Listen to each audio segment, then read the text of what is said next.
Rajiv sir study point में सभी छात्रों को हार्दिक स्वागत अभिनंदन करता हूं। आज हम देखा जाए तो एक पेपर मॉडल लेके आया हूं। पेपर मॉडल है 2023 का। आइए इसमें हम बात करते हैं। सबसे पहले हम ज़्यादा देर नहीं करेंगे। अगर मेरा अच्छा लगे चैनल तो आप सब्सक्राइब और लाइक कर दीजिएगा। जर्मनी का एकीकरण का श्रेय इनमें से किसे दिया जाता है? ऑटो वान बिस्मार्क को, विलियम प्रथम को, हिटलर को, मेत्सनी को दिया जाता है। बताइए प्यारे बच्चों, बताइए बताइए कौन सा है? तो इसमें भैया देखिए ऑटो वान बिस्मार्क, ऑटो वान बिस्मार्क। अब चलते हैं। राष्ट्रवाद का प्रारंभ किस देश से मतलब स्टार्ट हुआ, शुरुआत हुआ? जर्मनी से हुआ है पहला। दूसरा क्वेश्चन बताइए सबको ही आप। जर्मनी से हुआ है, इंग्लैंड से हुआ है, इटली से हुआ है, फ्रांस से हुआ है? बताइए कमेंट के माध्यम से बताइए हमको फटाक से कौन सा कहाँ से हुआ है। तो फ्रांस से हुआ है। कहाँ से हुआ भैया? फ्रांस।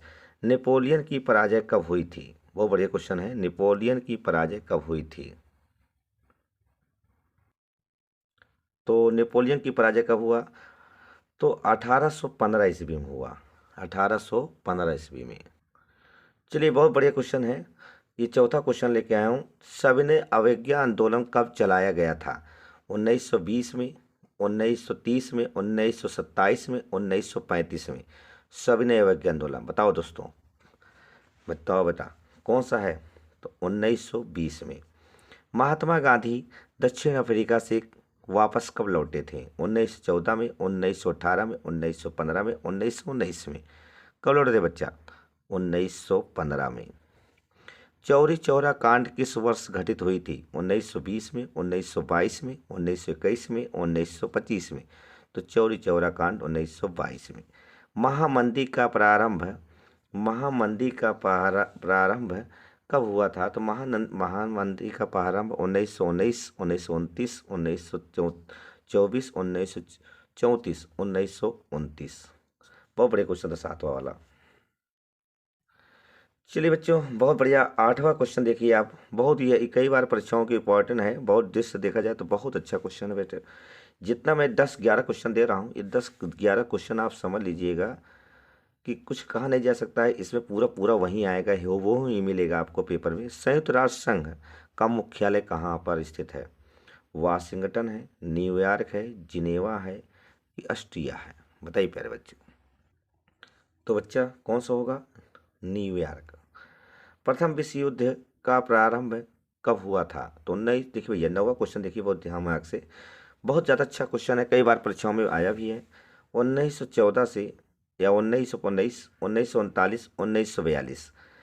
अब देखिए अब आपका रिवीजन चल रहा है क्लास, क्योंकि अब आप रिवीजन क्लास है और इस रिवीजन में आप यह ध्यान दीजिएगा कि हर परीक्षाएं इंपॉर्टेंट मैं बना रहा हूं जो परीक्षा के दृष्टि से बहुत मजबूत क्वेश्चन है।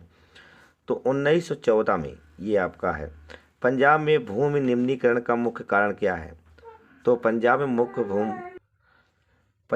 भूमि निम्नीकरण का मुख्य कारण क्या है? गहन खेती है पहला, अधिक अधिक सिंचाई, वनों उन्मूलन, अतिपशुचरण।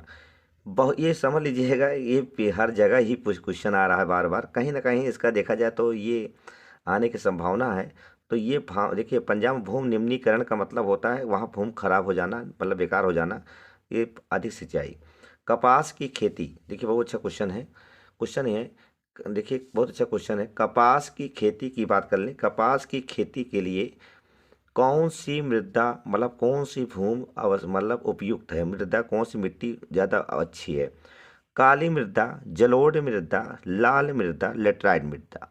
बताइए। कपास, कपास के देखिए कपास सबसे पहले बात ध्यान दीजिएगा, ये ज्वालामुखी विस्फोट से बनाता है इसकी मिट्टी। ये काली मिट्टी है। काली मिट्टी को कहा जाता है रेगुर मिट्टी। क्या कहा जाता है बच्चा? रेगुर मिट्टी कहा जाता है। इसको कपासी मिट्टी कहा जाता है। ये सब ज़्यादा महाराष्ट्र में है और गुजरात में है और एमपी में, 3 जगह पाई जाती ज़्यादा मात्रा में कपास मतलब काली मिट्टी का निर्माण। तो चलिए चलते हैं बच्चा। ये आपका कुल मिला के 11 प्रश्न मैंने आपको दिया हूँ। तो कहीं ना कहीं परीक्षा के दृष्टि से मैंने मजबूत क्वेश्चन बनाने का आपका प्रयास किया हूँ। और अब चलता हूँ मैं आपको, देखा जाए तो लघुत्तरी और दीर्घ उत्तरी प्रश्न कैसे लिखा जाता है उसके विषय में बात करते हैं। आइए हम बात करते हैं। देखा जाए तो ये क्वेश्चन जो मैंने बनाया हूँ, कहीं ना कहीं देखा जाए तो मैंने सोचा कि देखा जाए तो ये लघुत्तरी प्रश्न है, या लघुत्तरी प्रश्न पूछ सकता है या दीर्घोत्तरी प्रश्न पूछ सकता है। ऐसे क्वेश्चन आपको आने की पूर्ण संभावना होगी, ये मेरा दावा है कहीं ना कहीं। आज मैं देखा कैसे लिखा जाता है, इसके विषय में बात करता हूँ। सबसे पहला क्वेश्चन है, आपको देखिए बेटा, सबसे पहला क्वेश्चन है, जरा ध्यान दीजिए। भारत में लोगों द्वारा रोलेट एक्ट का किस प्रकार विरोध किया गया, उदाहरण सहित स्पष्ट कीजिए। मतलब पूछ रहा है रोलेट एक्ट। पहले बात ध्यान दीजिएगा, रोलेट एक्ट, ये रोलेट की शुरुआत कब हुई? 19 मार्च 1919 को हुई। पहले का ध्यान देना। तो मतलब कि देखा देखा दो क्वेश्चन इसमें आपका है। भारत में लोग, देखिए, लोगों द्वारा रोलेट एक्ट का किस प्रकार विरोध किया गया और उदाहरण सही समझाइए। तो रोलेट एक्ट, देखिए भैया यहाँ लिखा लिखा है रोलेट एक्ट, हेडिंग डालिए बढ़िया से। रोलेट एक्ट 1919 ईस्वी में पारित एक ऐसा कानून था भैया, एक ऐसा कानून था जिसमें भारतीयों पर किसी तरह के मुकदमे को चलाए बिना शंका के आधार पर गिरफ्तार कर 2 साल, देखिए 2 साल तक जेल में, यहाँ देखो ये बहुत इंपॉर्टेंट है, 2 साल तक जेल में बंद किया जा सकता है। अब जरा ध्यान दीजिएगा, इसमें दिखा है परिणाम। देखिए, अंग्रेजों ने राष्ट्रवादियों पर दमन शुरू करने के साथ मार्शल लॉ, ये है मार्शल लॉ, लागू कर दिया। 13 अप्रैल को जलियांवाला बाग हत्याकांड हुआ। अब देखो यही हुआ जलियांवाला बाग हत्याकांड, इसी चक्कर में जलियांवाला बाग हत्याकांड हुआ था। चलिए भैया, अब हम चलते हैं, इसका विरोध का कारण क्या है, आइए देखते हैं विरोध। तो सबसे बड़ी बात है कि विरोध के कारण, देखिए भैया इसमें मैंने परिणाम लिखा दिया, विरोध लिखा दिया। अगर ये आता है लॉन्ग क्वेश्चन में तो आपको 100% है, एकदम मेरा दावा है, 6 नंबर आपको 100% मिल जाएंगे, फुल नंबर मिलेंगे।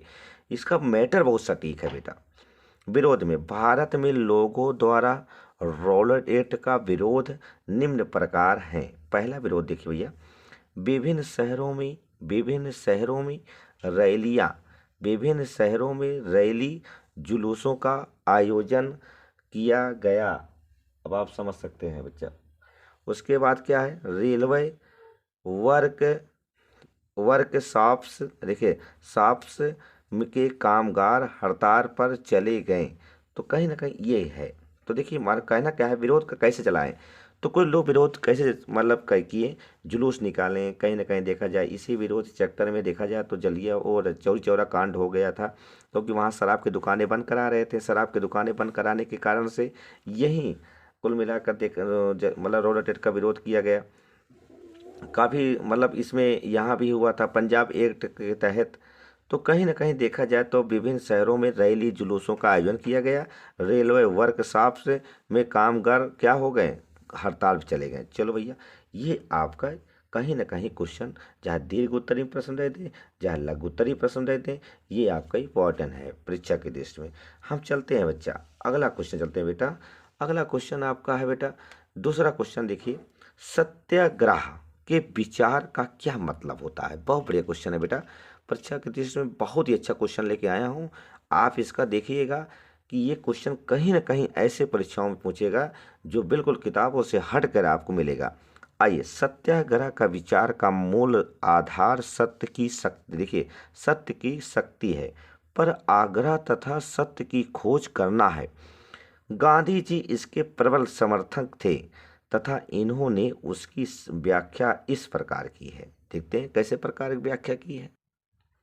आइए पहला हम चलते हैं, अगर आपका उद्देश्य सच्चा है, यदि आपका संघर्ष अन्याय के खिलाफ है, तो उत्पीड़क, देखिए उत्पीड़क से मुकाबला करने के लिए उसको, वो देखिए के लिए आपको किसी शारीरिक बल की आवश्यकता नहीं है।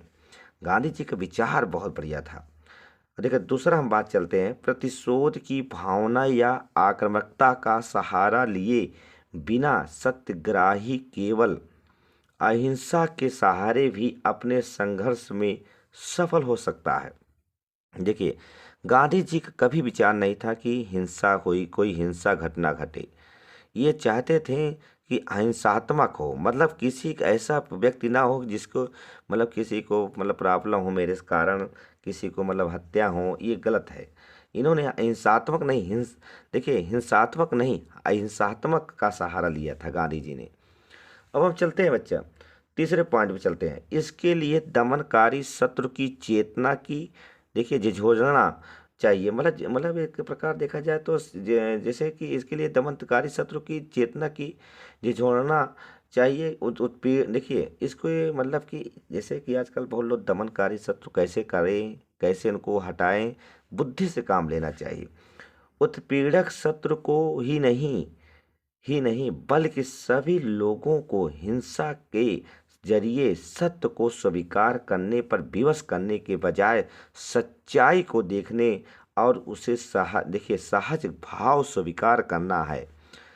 देखिए कहीं ना कहीं देखा जाए ये जो क्वेश्चन है बिल्कुल बहुत ही अच्छा क्वेश्चन है। ये देश समझिए परीक्षा के दृष्टि से दीर्घ उत्तरी प्रश्न आने की पूर्ण संभावना है, या नहीं आता है तो 100% लघु उत्तरी प्रश्न आ जाएगा। ये चीज़ ध्यान देना, एक बार या दो बार इसको नोट्स आप बना लीजिए या देख लीजिए, 100% है। कहीं ना कहीं परीक्षा के दृष्टि बहुत मजबूत है। अब चलते हैं बच्चा अगले क्वेश्चन की तरफ चलते हैं हम। अगला क्वेश्चन है, तीसरा क्वेश्चन है, जैव और अजैव संसाधन क्या होते हैं, कुछ उदाहरण बताइए भैया। तो देखिए सबसे पहली बात है जैव संसाधन किसे कहते हैं। तो जैव वह संसाधन होते हैं जिनकी जहाँ पर जीवमंडल पाया जाता है, जहाँ जीवमंडल व्याप्त होते हैं उसे हम क्या कहते हैं, जैव मंडल कहते हैं। तो वह संसाधन जिनकी प्राप्ति जीवमंडल से होती है और जिनमें जीवन व्याप्त होता है उसे हम जैव मंडल कहलाते हैं। बहुत बढ़िया है। जैसे मनुष्य, वनस्पति जगत, प्राणी जगत, पशुधन, मत्स्य जीवन आदि। मतलब जहाँ देखा जाए तो जीव मतलब जीव मंडल पाया जाता है, जहाँ प्राणी मतलब कुल मिला के जहाँ देखा जाए जीव जीव जीव कोई भी जीव हो वो क्या होते हैं, जैव संसाधन होते हैं। अजैव संसाधन उसे कहते हैं, टोटल वही उल्टा कर दीजिए। उल्टा का मतलब है वे वे सारे संसाधन जो निर्जीव हो वस्तुओं से बने हैं। जैसे देखिए निर्जीव वस्तुओं से बने हैं अजैव संसाधन कहलाते हैं। जैसे चट्टाने, धातुएं, ये सब क्या है, निर्जीव है। आइए अगला क्वेश्चन चलते हैं, प्रश्न नंबर 4 पे, सड़क परिवहन के 3 गुण बताइए। तो भारत में देखा जाए तो ये कहीं ना कहीं सड़क परिवहन की मैं बात कर रहा हूँ, सड़कों का जाल हो चुका है भारत में। भारत विश्व के सर्वाधिक सड़क का जाल हो देखिए जाल वाले देशों में से एक हो गया है। सड़क परिवहन के प्रमुख गुण निम्नलिखित हैं। पहला पॉइंट चलते हैं, सड़क परिवहन अन्य परिवहन साधनों के उपयोग में एक कड़ी के रूप में भी कार्य करता है। जैसे सड़कें, स्टेशन, वायु, समुद्री पत्तन को जोड़ती है। अगर सही बता दूं कि ये सड़क मार्ग जो होता है सबसे सस्ता सुलभ मतलब सस्ता मार्ग है। और रही बात यह है ये सड़क बनाने में भी आसानी होती है, आप कहीं भी सड़क आप बना सकते हैं। और ये सड़क जो होती है हर जगह जोड़ती है, रेलवे को जोड़ती है, वायुयान को जोड़ती है, समुद्र पत्तन को जोड़ती है। तो कहीं ना कहीं बहुत बड़ा काम इसका है सड़कों का। दूसरा क्वेश्चन बताते हैं, सड़कों की निर्माण लागत कम होती, बहुत बढ़िया, मतलब इसमें पैसे कम लगते हैं, तथा यह ऊबड़ खाबड़ भूभागों पर भी सड़क बनाई जा सकती है। बहुत बढ़िया, मतलब कहीं भी आप बना सकते हैं इसको। दूसरा क्वेश्चन देखिए, दूसरा पॉइंट हमारे पास है, दूसरा पॉइंट है यह घर घर सेवाएं उपलब्ध कराती हैं। अगर भाई देखिए ऑनलाइन कुछ भी मंगाते हो तो आप घर पहुंच जाता है। और तथा सामान चढ़ाते उतारने की लागत भी अपेक्षाकृत कम होती है। आप घर पे लादवा लीजिए, घर पे सामान आपको बुला लीजिए, गाड़ी लाद के ले चला जाएगा। अब आते हैं, बहुत अच्छा क्वेश्चन है ये सड़क परिवहन। हम बात करते हैं संघवाद क्या है, इसकी प्रमुख विशेषताएं बताइए। देखिए बहुत अच्छा क्वेश्चन है। संघवाद सरकार का एक प्रारूप है जिसमें सर्वोच्च सत्ता केंद्रीय प्राधिकार और विभिन्न अनुषंगिक इकाइयों के बीच बढ़ जाती है। संघवाद संघवाद की देखिए प्रमुख विशेषताएं क्या हैं। संघवाद की प्रमुख विशेषताएं निम्नलिखित हैं, यह सरकार दो या अधिक स्तरों वाली होती है। बहुत बढ़िया, मतलब इसमें दो प्रकार सरकार होती है, केंद्र की अलग होती है और राज्य की अलग सरकार होती है।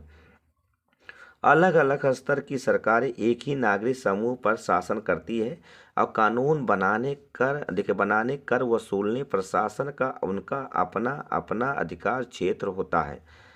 अब भाई तीसरा की बात कर लेते हैं भैया। विभिन्न स्तरों की सरकारों के अधिकार क्षेत्र संविधान में स्पष्ट रूप से वर्णित होते हैं। संविधान में स्पष्ट रूप से क्या हो जाते हैं, वर्णित होते हैं। तो यही देखते हैं भैया, वर्णित होते हैं। इसलिए संविधान सरकार को हर स्तर के अस्तित्व अस्तित्व और प्राधिकार की गारंटी होते हुए सुरक्षा दी जाती है। तो कहीं ना कहीं ये परीक्षा के उद्देश्य से मैंने बनाया हूँ और बहुत ही अच्छा क्वेश्चन है। साथियों, अगर मेरा ये वीडियो लगे अच्छा बच्चा बेटा, तो बहुत मेहनत करता हूँ, लिख लिख के बनाना पड़ता है बेटा। और थोड़ा से मैं चाहूँगा कि आप लाइक ज़रूर कर दीजिए भैया, आप शेयर कर दीजिए, कुछ लोगों के पास मेरा ये वीडियो पहुँचाइए, और साथ साथ देखिए सब्सक्राइब ज़रूर करिए भैया। इतना 3 चीज़ आप काम कर दीजिए, और इसके लिए बहुत बहुत धन्यवाद आप प्यारे बच्चों, बहुत बहुत धन्यवाद।